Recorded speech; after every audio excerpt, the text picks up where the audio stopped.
النهارده معانا موضوع لو كنت فاكر ان انت هتهرب منه احب اقول لك لا، الحقيقه اللي محدش بيقولها. حلقه النهارده هتفاجئك واحتمال تضحكك واحتمال كبير تخليك تبص لموبايلك بخوف. صاحب ولا عدو؟ الحلم جميل قوي لكن الواقع مر. احكي لي اكتر عن مشاعرك. ركزوا معايا بقى لان اللي هقوله ده هيخليكوا تبصوا حواليكوا وتقولوا هو ازاي الذكاء الصناعي داخل جوه حياتنا قوي كده. مش بعيد ابدا يا جماعه نصحى من النوم نلاقي اكسل بيدير الفلوس بدل، بس اوقات تحس انها بتستهبل شويه، تحس انها بتقرا افكارك. في حاجات كنت لسه بتفكر فيها من 5 دقايق بجد هو ده سحر ولا ايه؟ وتروح بيك الشغل غصب عنك. بيراقبوك وبيراقبوا تفكيرك، ما تتفاجئش.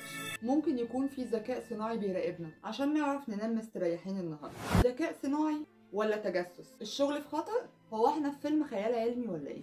اكتشف انه متفبرك 100%. الذكاء الصناعي لسه غبي. هنصحى بكره الصبح نلاقي الروبوتات هي اللي ماسكه العالم. الشبح هيهجم علينا بالليل. هو احنا مستعدين نتعامل معاه ازاي؟ واشوفكم الحلقه الجايه بقى، ده لو ما كانش روبوت خد مكاني.